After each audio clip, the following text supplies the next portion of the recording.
I said, let's go. We're taking him to the emergency room right now. This is like the worst thing that could have ever happened to me, and it just happened. The first thing I thought was, why did I go blind? How much longer am I going to have my sister? Next, 3 medical mysteries that defied the experts. Colin Campbell is just 12 weeks old when his breathing problems begin. Doctors are baffled, and within months, little Colin's life hangs by a thread. He's not getting better, he's getting worse. And now they don't know what's wrong. Laura McCann is a successful business owner and single mother of 2 until a debilitating and embarrassing condition takes control of her life. I want to go to the doctor, and I want to get somebody to help me, but I can't. And Cuetta Davis was on her way to getting a college degree when she is stricken with crippling pain that no one can explain. I just had that uncertainty as to whether or not I would live. When illness strikes, we look to doctors to give us answers. But what if they can't? For these unlucky patients, diagnosis is a mystery.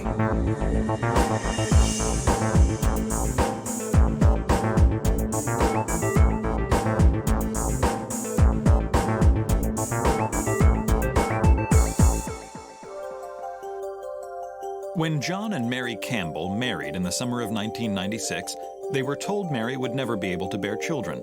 So they're both ecstatic when Mary gives birth to little Colin Campbell on September 27, 1999. Colin was a perfect baby. He slept through the night at 6 weeks old. He traveled well everywhere. Shortly after the birth, Mary returns to her job as a bond trader, and Colin starts daycare. But when Colin is around 3 months old, Mary and John receive a troubling phone call. I got a call from daycare. He didn't appear to be feeling well, and by that evening, he would quickly spike a fever. Runny nose, runny eyes, had problems breathing a bit, coughing. Concerned, the Campbells take Colin to the pediatrician the following morning, but the doctor's convinced that his respiratory problems are perfectly normal. His pediatrician gave him a physical, checked the ears, listened to his lungs, and told us that he sounded junky.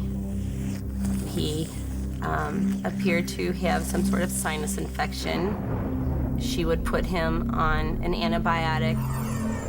He would be sent home, and typically it's, 7 or 10 days after that, he would be better. Colin returns home and, sure enough, begins to recover a few days later, but not for long.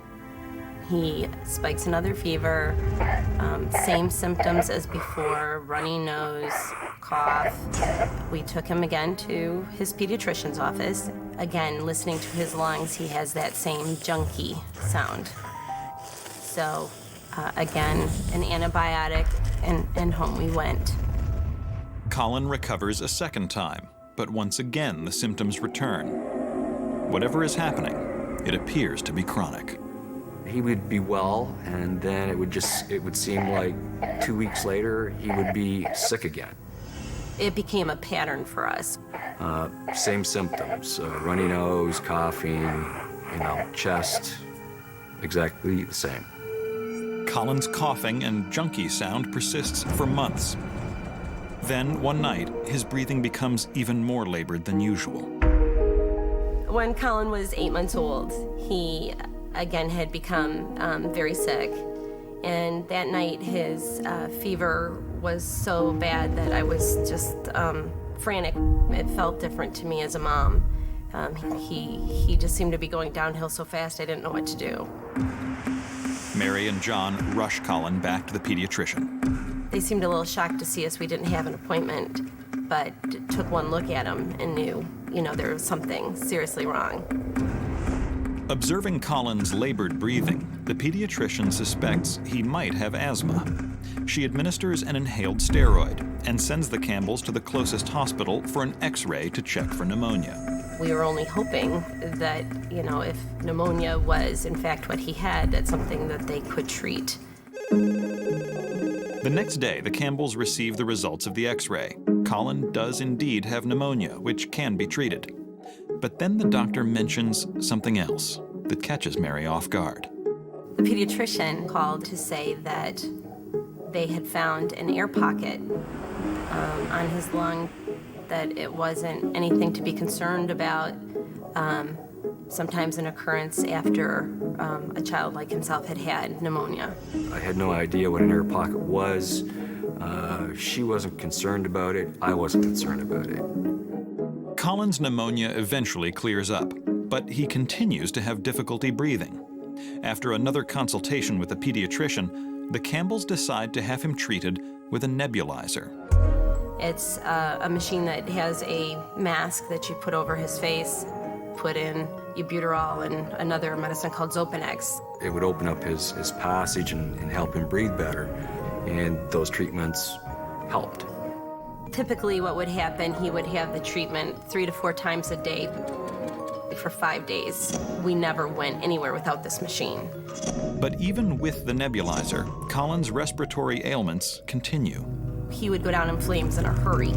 So it wasn't like we had 2 or 3 days where he was starting to get sick. He would get sick and it'd be overnight, spike of fever. He seemed to have one infection, and before it was gone, he'd have another one. They had been treating him for asthma, and his condition did not get better at all. I knew it wasn't asthma because the treatments weren't helping the way they should have been helping him. Something else was wrong. Mary and John begin to worry that Colin's chronic symptoms could be a sign of a larger problem. You start questioning yourself, thinking, this just doesn't seem right. It's too many trips, too many visits, always the same symptoms. My worst fear was that something would make him so sick he would die.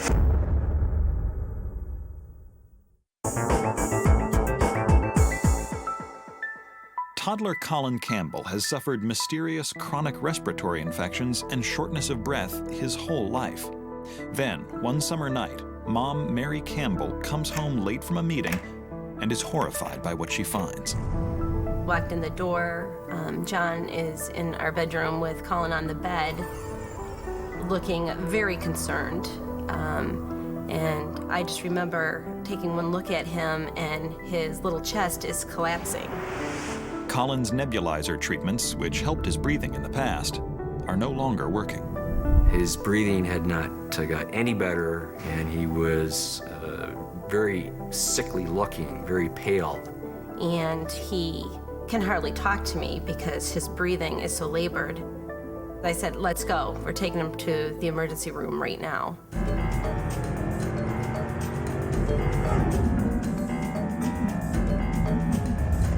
We came in to the emergency room and it was crowded, and they immediately took us back. They immediately gave him another treatment, and it helped a little bit, not a lot. The Campbells worry that time is running out for little Colin. Later that night, an attending physician examines him and orders chest x-rays. Mary and John are hopeful this new test will give some indication of what's been afflicting their son.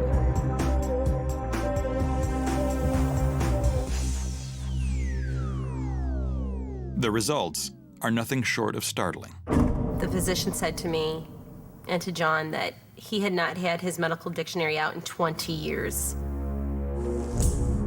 He had put the film up and you could see the shadow on his lung. And he said, if your son was 40 years old or 50 years old, I would tell you he has emphysema. But he's a 2.5-year-old little boy, and I do not know what's wrong with your son. Mary and John are stunned by the news. I have goosebumps right now. It's, my heart dropped. You know, at that point, we were just, I think, both terrified that, you know, he's not getting better, he's getting worse, and now they don't know what's wrong. The dark spot is a complete mystery. Seeking the advice of a specialist, the attending physician emails the x-rays to the Detroit Medical Center Children's Hospital. The doctor consulted with a radiologist at Children's Hospital, and within, you know, a half hour, he said, you need to get this child here now. The Campbell family speeds the entire 60 miles to the hospital, knowing Colin's every breath could be his last. I was praying all the way down there, crying and hysterical and afraid that something was so seriously wrong that maybe this time he wasn't going to get better. A team of doctors is waiting for Colin when they arrive. It seemed like 10 or 12 doctors bombarding us with questions. What did he eat? Did he eat a peanut? How's his health been? How sick has he been? Did he have M&Ms? Has he inhaled something? How often is he sick? How often is he well? At this point, I think we were both just in such a state of disbelief that we were here, trying to remember something that would give them some cause for him to be there. And through all the questioning and knowing there was nothing we could do to fix it. One of the doctors asked one other question, and that was, has there ever been a x-ray taken of Colin younger? And it was, yes, there was. We got right on the phone and called the hospital and requested that it be made ready. As soon as the earlier x-ray arrives, the doctors review it side by side with the new one. They are stunned by what they see. The air pocket they found in 8-month-old Colin is in exactly the same location as the black spot they see now. The team immediately calls in pediatric surgeon Dr. Paul Stockman. This child had symptoms of common problems, but did not have one of these common diagnoses. What went through our mind as pediatric surgeons is that could this be a birth defect or other physical problem, such as a tumor or a mass or a cyst? Dr. Stockman orders a CT scan for Colin to get a better look at the abnormality on his right lung. The CT scan has the ability to define abnormalities in the lung with greater detail. They can also help us decide what's the best way to approach these lesions. I just remember thinking at that point, now we'll find out what's going on. Now we'll get an answer.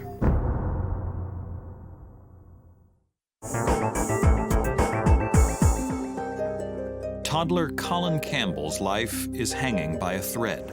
He is unable to breathe on his own, and his x-rays show a dark mass on his right lung. Dr. Paul Stockman has ordered a CT scan of Colin's chest to see if the three-dimensional image can show something the x-ray is missing. For our purposes as pediatric surgeons, a CT scan of the chest is probably the best test that we can do.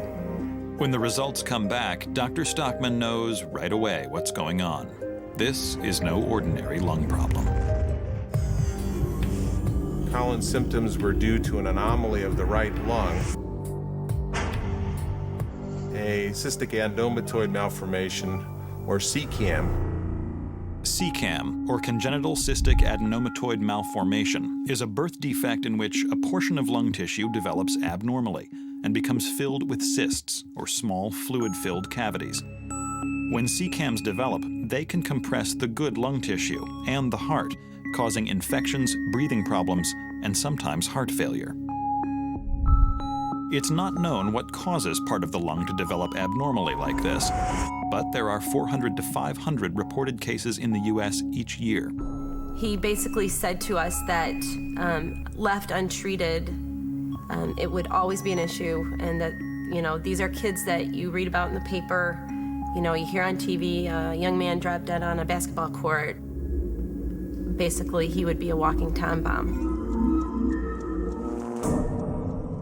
Dr. Stockman tells the Campbells that Colin needs to have the abnormal portion of his lung removed immediately. Colin is prepped for surgery and scheduled to go into the next available OR. We said a prayer around his bed, and I just remember sobbing and sending him off with them and waiting.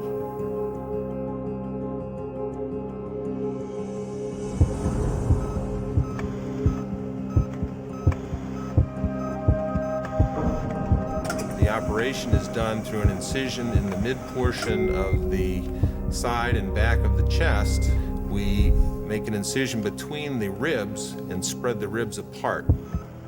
In the OR, Dr. Stockman finally sees the C-cam with his own eyes. And when we opened the chest between the ribs, the lesion, the tumor, more or less ballooned out of the incision because it was under such a high tension. The C-cam is larger than Stockman anticipated, and the delicate operation takes much longer than anyone thought. When he's done, he emerges from the OR tired, but with some good news. He had come and said that he had responded, very well to the surgery, that it had taken a little bit longer because it was a little bit bigger than they expected. The size of the abnormality in Colin's right chest was approximately the size of an orange. And if you can imagine, in a 2-year-old, that's actually a fairly significant percentage of the total volume of the right chest. After 2 weeks of recovery, Colin is finally sent home. The Campbells are relieved that the ordeal is finally over, but they can't help but wonder why it took so long to diagnose their son's condition. But in a year, we see approximately 3 to 4 cases of cystic adenomatoid malformation. It is quite rare. It has very common signs and symptoms that are similar to other more common problems such as asthma or an aspirated foreign body or a pneumonia. Today, Colin is as healthy and active as any 7-year-old. He's a very bright child. He loves sports. He loves reading. This experience was my worst nightmare. I think it's made me a better mom. We certainly don't take anything for granted anymore. He even said, a little while ago, I've only been to the doctors once or twice this year. It's like, perfect. Colin Campbell's symptoms were so life-threatening they demanded attention. Laura McCann's were so embarrassing that she did everything she could to keep them a secret. In 2004, Laura is a successful entrepreneur and an extremely active mother of 2. I was the single mom and, was pretty much working 80-hour weeks back then. She's a very social person. She is the personality type that you'd call unstoppable. But in June 2004, on a trip to Paris for a wedding, Laura's boundless energy comes to an abrupt halt. While I was at the wedding, we ate very well, one of these 8-course meals, and it was just a beautiful setting. But a couple days after, I got very, very sick. Stomach problems and cramping and sort of Montezuma's revenge. Laura calls her doctor in the States, who advises her that it's probably just a bug and prescribes an antibiotic. I didn't really think anything of it at that time. I just thought I ate bad French food or an evil mushroom or something. But by the time Laura gets back to the States, she seems to be getting worse. It didn't really alarm me because I worked at home a lot, and if you don't feel well, you just get up and you're 2 seconds away from the closest bathroom. Then, one day, while she's walking in New York City, something awful happens. I was at the beginning of my block, and I thought, oh my God, what just happened? I just feel like my stomach's gurgling, and you know when you have to go to the bathroom and it's urgent. And as I'm walking down the street, I can feel like I'm losing control over my bowels. Laura rushes home. And as I walk through the apartment, it's just like my whole body lets go. And I'm like, oh my God, this is mortifying. But nobody was there, so I thought this is just something that happened. Laura tries to forget about the accident, but after another close call the same week, she decides to schedule an appointment with her doctor. She said, well, we should take a stool sample and see if something's going on. So she said she'd run all the tests.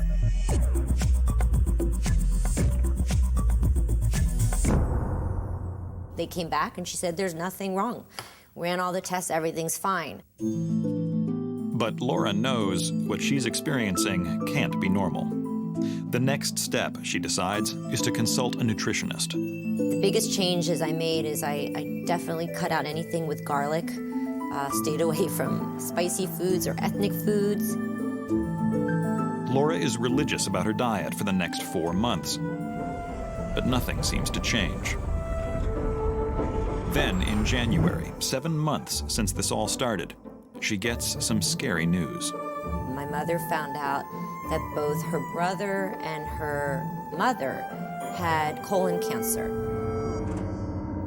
And that's where I think we began to say, could it be something major that they've overlooked or they haven't done the right tests for? And she sent an email to everyone in the family, everybody needs to get tested for colon cancer and get a colonoscopy. A colonoscopy is a procedure that allows a doctor to thoroughly examine a person's colon through the use of a small, lighted camera. Laura gets a referral immediately for a gastroenterologist and has the procedure within the week.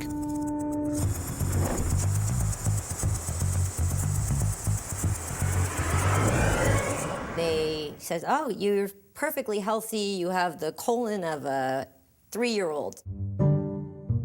So I said to him, well, what should I do? He told me that I should take one of those commonly taken anti-diarrheal pills that you can get at any drugstore and take as many as I wanted, as often as I wanted. Laura follows the doctor's directions and is soon taking 5 or 6 doses of an anti-diarrheal medicine a day. Though the symptoms do not clear up entirely, the medicine works well enough to allow her to have a social life again. In July 2005, she begins dating David Ramsey. I met Laura through internet dating. We met for drinks, went to dinner, went to jazz club. Everything seems normal to David. What he doesn't know is that Laura has done a lot of work to ensure the appearance of normalcy. The goal was to know everywhere there's a bathroom and map it out so that you have complete control. But David doesn't notice anything out of the ordinary, and their romance takes off. After dating for 2 months, they decide to take a trip to Paris together, and it is there that Laura's worst fear becomes a reality. We went to a very, fine restaurant and got all dressed up, and I thought, dinner, I really would love to go back to the hotel or be somewhere where there's a bathroom. And he goes, let's go take a walk on the bridge, the bridge that was in that movie. So we were walking up the river, bridge by bridge, trying to pick out the right one. Well, as we're getting to the bridge, I get this feeling, and it was like the worst I've ever felt. It was like your whole body just feels like a volcano, and your head just starts to pound, and I went, oh no, oh no, oh no, oh no. And I had completely lost control of my bowels. And I just stood there, and I was in complete shock. And I thought, oh my God, what am I gonna do? I didn't hear anything, but I could unfortunately see something splattered on her lower leg, so I immediately knew what had taken place. I'm just filthy. I'm in an evening dress, in high heels, and I was like, this is it. This is like the worst thing that could have ever happened to me, and it just happened.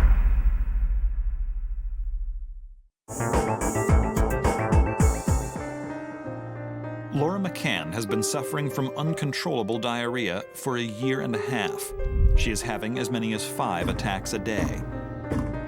And no doctor can tell her why. Her sense of well-being was dramatically altered. I watched her eyes get hollow and her spark go out and get very, very listless and depressed, and I actually bought a bag of adult diapers. The minute you put on your first adult diaper, there's this visual that you get of yourself in the mirror, and you say, okay, this is it.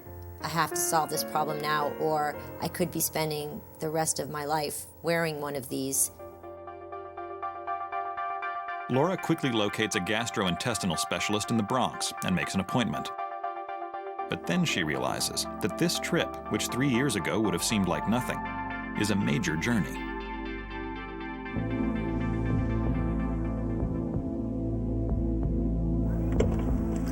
And I got in my car, and I just actually sat there for 5 minutes. And I started to cry.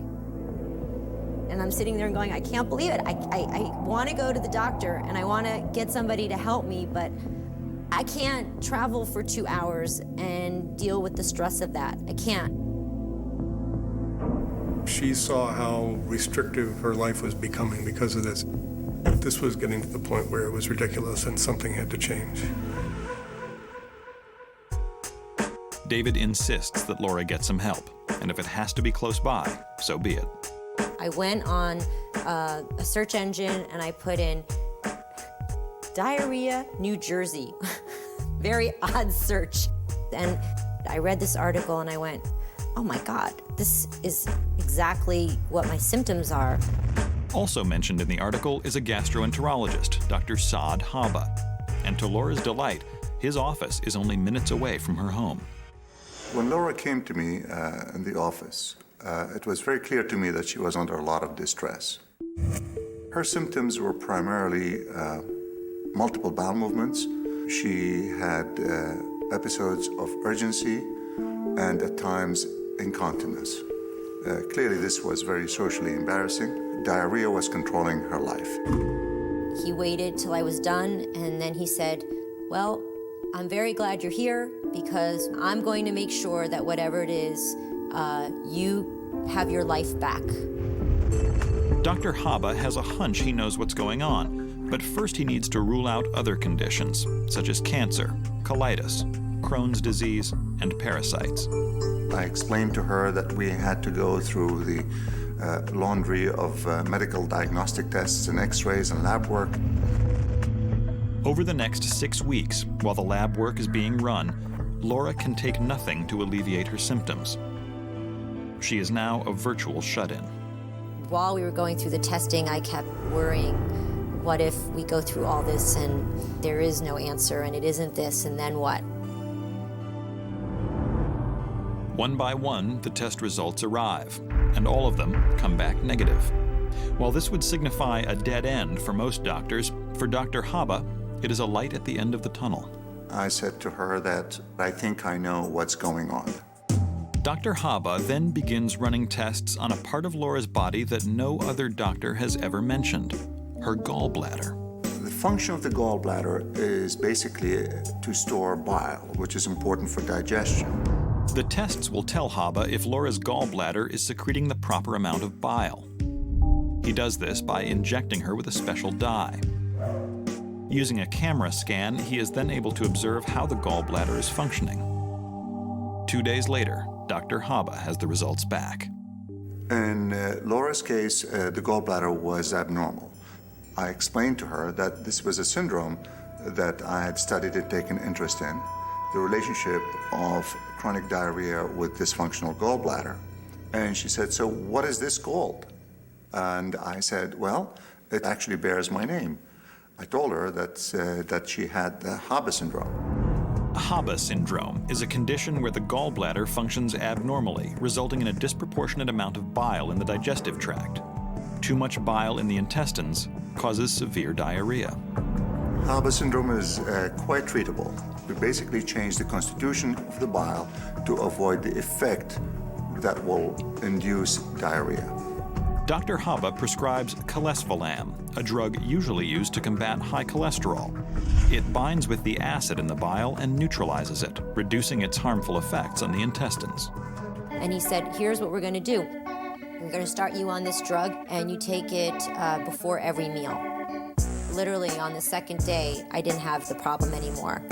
It was pretty amazing that after months and months of searching for an answer, one simple prescription was able to take care of everything that quickly. So I could see radical change in how she felt about herself, about her body, and about her life. She's now leading a normal life. She forgot what normal was all about. Now 42 and married to David, Laura can resume her hectic lifestyle and get back to normal, both at home and at work.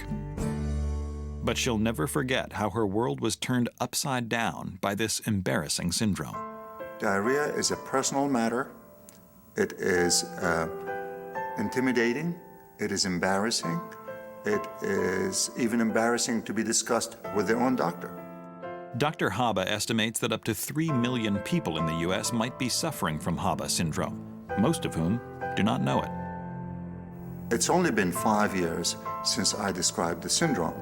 Most of the physicians are unaware of the diagnosis. They are at a loss. So they tell the patients to learn to live with it. You know, what really struck me is that there's other people like me out there, and they might not have the information that I have. So I'd rather share my story than, keep it to myself. I hope it can help one person. Really made a difference for me. Because of the nature of Laura's symptoms, she was too embarrassed to talk to anybody about them.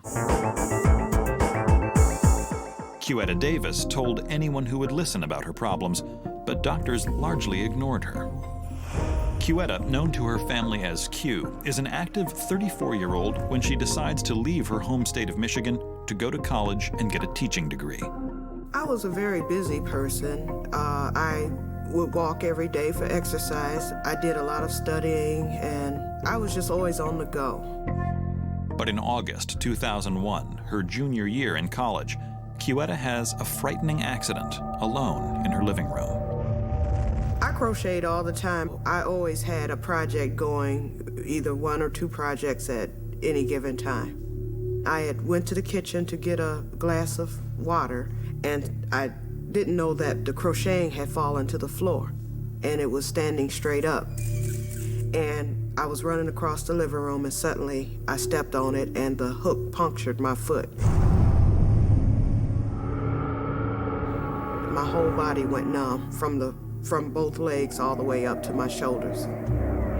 It kind of scared me because I knew that something was wrong and something was going on inside of my body.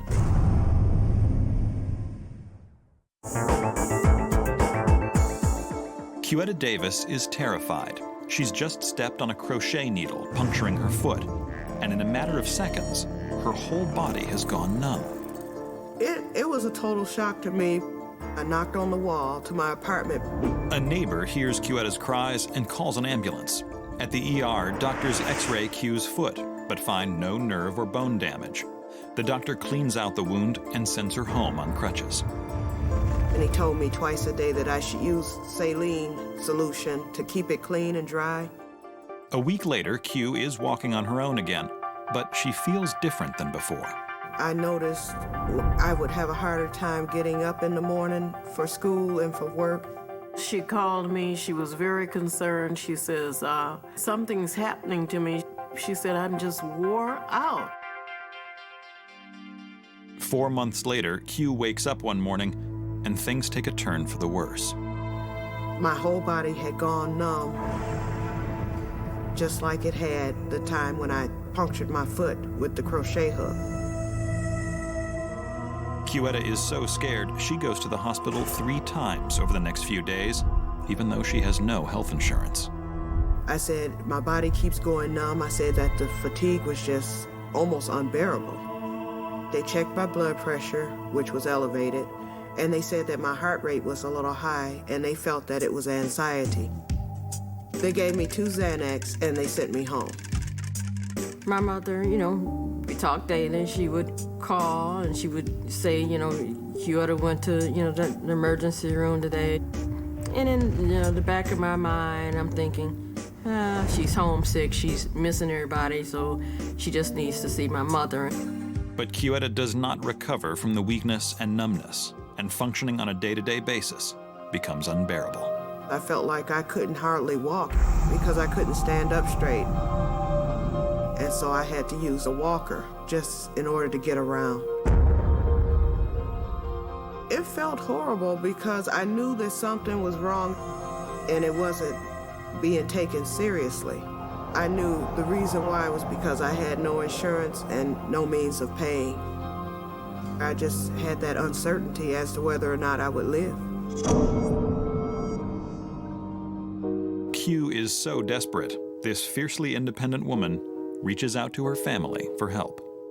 She said, Mama, you need to come down here. She says, I'm really sick. Oh, when I saw her for the first time, I could see that she was sick. I could tell that she had lost some weight, and she was pale looking. Q and her mother then make a difficult decision. Q will drop out of school, and they will return to the family's home in Michigan, where she can apply for emergency Medicaid. It was kind of sad for me to have to leave so suddenly. After a 3-day drive back to Michigan, Cuetta finally arrives at her mother's home. I was at my mother's house when they pulled into the driveway. My first impression upon seeing her was, my goodness, she has aged like 10 years. Okay, something really is going on. She is sick. Once her emergency Medicaid comes through, Cuetta finds a new doctor. He runs a whole new battery of tests, and these tests reveal something new.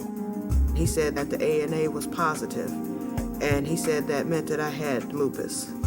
Lupus is a widespread and chronic autoimmune disease that, for unknown reasons, causes the immune system to attack the body's own tissue and organs, including the joints, kidneys, lungs, skin, and other body parts. Lupus is also 3 times more common in African American women than in Caucasian women. I was happy with the diagnosis because finally it was proven that something was wrong. Armed with a lupus diagnosis, Cuetta starts to work with a rheumatologist to relieve her symptoms. He prescribed a medicine called Plaquenil and a few other medications to treat different symptoms, and I began to feel better immediately. My health had begun to improve, and I was told that the lupus had gone into remission. So most of 2003 and all of 2004, I felt fine. Cuetta continues her lupus treatments into 2005, but to her dismay, the old symptoms suddenly reemerge. I started having the problems with numbness in my face. I had numbness in my feet. I was still fatigued. Something is not adding up. Cuetta and her family begin to wonder if lupus was the correct diagnosis after all. I was beginning to wonder, what is this, and how much longer am I going to have my sister? But nothing can prepare Cuetta or her family for what would happen next. When I woke up, my vision seemed to be a little blurry. So I covered my left eye, and I could see fine out of my right eye. Then I covered my right eye, but I couldn't see anything. The first thing I thought was, why did I go blind?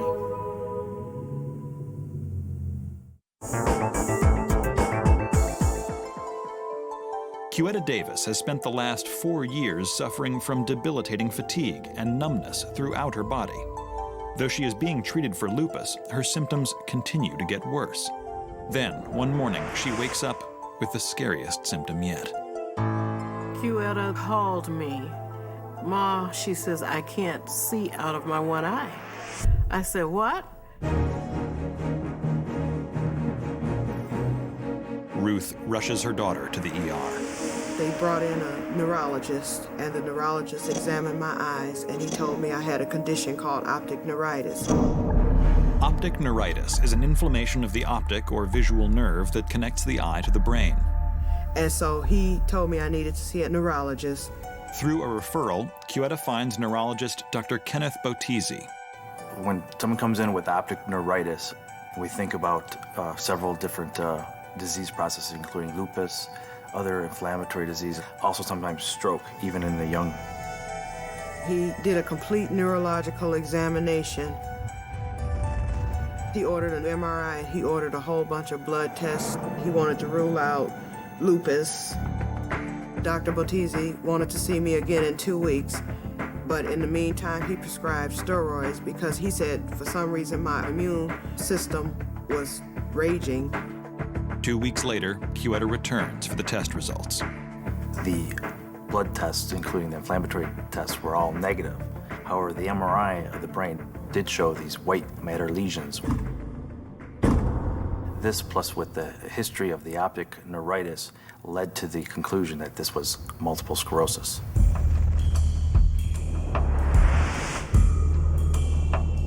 Multiple sclerosis, or MS, is a chronic degenerative disease of the nervous system. It's brought on by a gradual destruction of myelin, the fatty protective tissue that surrounds nerve cells. This degeneration occurs throughout the brain and spinal cord, leaving small damaged areas, or lesions. Once you don't have the myelin, it's like a raw nerve. It can actually cause misfiring, shorting in the wire, and from that, then you can have the symptoms of multiple sclerosis.